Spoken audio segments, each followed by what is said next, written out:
जात हा अपघात आहे, त्याबद्दल गर्व कधीच करू नका.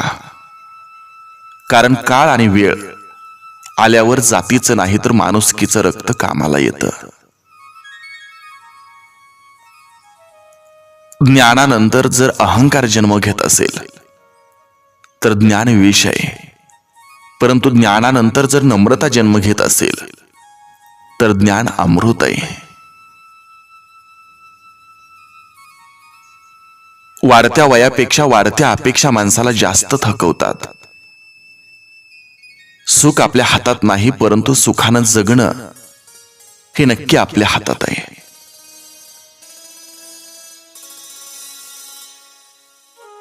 एका मिनिटात तुमचं आयुष्य बदलू शकत नाही, पण 1 मिनिट नीट विचार करून घेतलेला निर्णय मात्र तुमचं आयुष्य नक्की बदलू शकतो.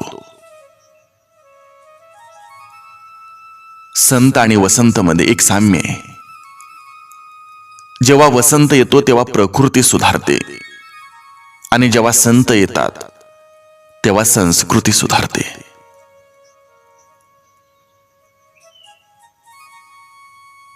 ज्या व्यक्तीमध्ये विचार करून निर्णय घेण्याची क्षमता असते तो आयुष्यात नेहमी यशस्वी होतो. हिमतीने हारा, पण हिम्मत हारू नका. प्रत्येक जण हिरा बनवूनच जन्माला घातला जातो, पण चमकतो तोच जो घणाचं घाव सोसण्याची हिम्मत ठेवतो.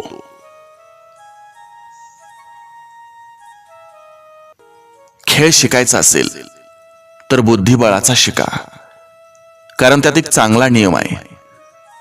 आपला माणूस आपल्या माणसाचा पराभव करत नाही.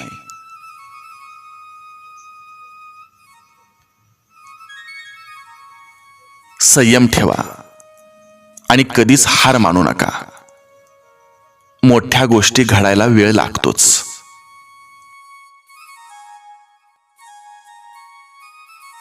सुखासाठी जे काही कराल त्यात आनंद मिळेलच असं नाही, परंतु आनंदानं जे काही कराल त्यात सुख नक्कीच मिळतं.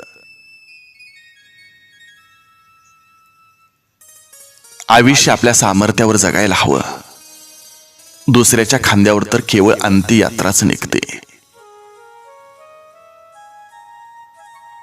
सुखाचे दिवस आपल्याकडे चालत येतील म्हणून वाट पाहत बसलात तर आयुष्यभर वाट पाहावी लागेल. पण आपण सुखी आहोत हे ठरवलं तर आयुष्यभर आपण सुखी राहू.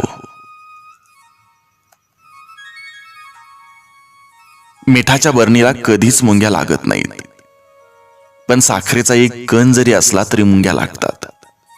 माणसाचे तसंच आहे.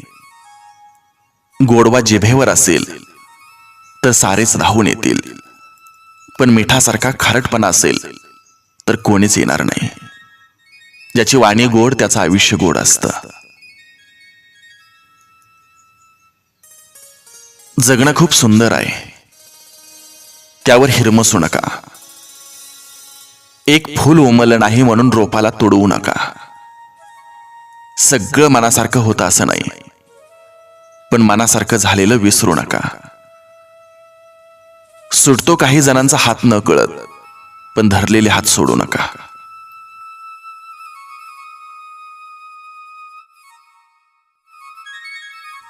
हिरा आणि काचेत फरक ओळखायचा असेल तर उन्हात ठेवा. जी गरम होते ती काच, आणि जो थंड राहतो तो हिरा.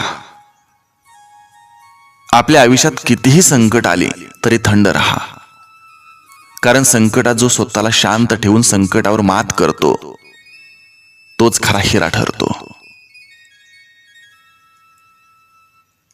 आयुष्य प्रत्येक दिवशी आपल्याला नवं कोरं 24 तास देतं.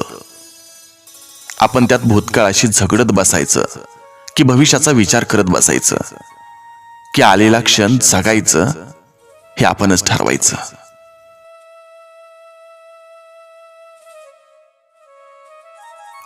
आपली चांगली वेळ जगाला सांगते की आपण काय आहोत, परंतु आपली वाईट वेळ आपल्याला सांगते की जग काय आहे. छोटंच आयुष्य आहे, ते त्या लोकांसोबत घालवा जे तुमच्या अस्तित्वाची किंमत जाणतात. आयुष्य आनंदी ठेवायचं असेल तर स्वाद आणि वाद या दोन्हीचा त्याग केला पाहिजे. स्वाद सोडला तर शरीराला फायदा आणि वाद सोडला तर नात्याला फायदा.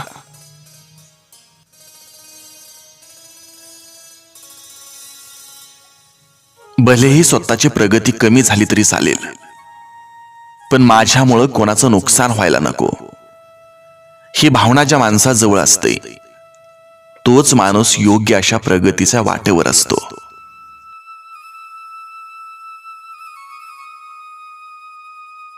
आयुष्यात झालेल्या चुकामुळे जर आपण प्रयत्न करणं थांबवलं तर ते मात्र चुकीचं आहे. त्या चुकातून शिकणं आणि पुढे जाणं म्हणजे आयुष्य आहे. स्वतःला असं तयार करा की तुमच्या विरोधकाला तुमचा पाय खेचण्याऐवजी तुमचा हात पकडून पुढे जाण्याची इच्छा निर्माण झाली पाहिजे. बोलण्यापूर्वी शब्द आणि पेरण्यापूर्वी बी कोणतं वापरणार याचा जरूर विचार करा. नंतर विचार करण्यात काहीच अर्थ नाही, कारण परतावा तोच मिळेल जो तुम्ही वापरला आहात. बघण्याची नजर प्रामाणिक असेल तर नजरेला दिसणारी प्रत्येक गोष्ट सुंदर दिसते. स्वतःच्या चुका लपवून आणि दुसऱ्याच्या चुका दाखवून आपलं व्यक्तिमत्व सिद्ध होत नसतं. सुरुवात नेहमीच छोटी करावी, पण शेवट मात्र एक सोहळा बनला पाहिजे.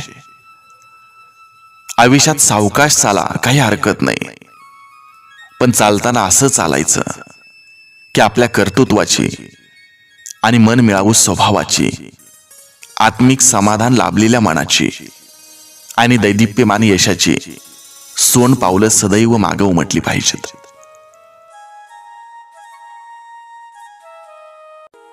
मंडप कितीही भव्य असला तरी झालर घातल्याशिवाय त्याचं सौंदर्य खुलून दिसत नाही. त्याचप्रमाणे तुम्ही जीवनात कितीही मोठेपण मिळवलं तरी माणुसकीची जोड असल्याशिवाय जीवन कृतार्थ होत नाही. रसिकानो, मी असंच आपल्यासाठी सुंदर सुविचार घेऊन येतोय. तत्पूर्वी एक विनंती तुम्हाला करतोय. जर आपण हा YouTube चॅनल सबस्क्राईब केला नसेल तर प्लीज सबस्क्राईब करा आणि असंच सुंदर सुंदर विचार ऐकत चला. भेटूया एका सुंदर विचारासह. तोपर्यंत जय हिंद, वंदे मातरम.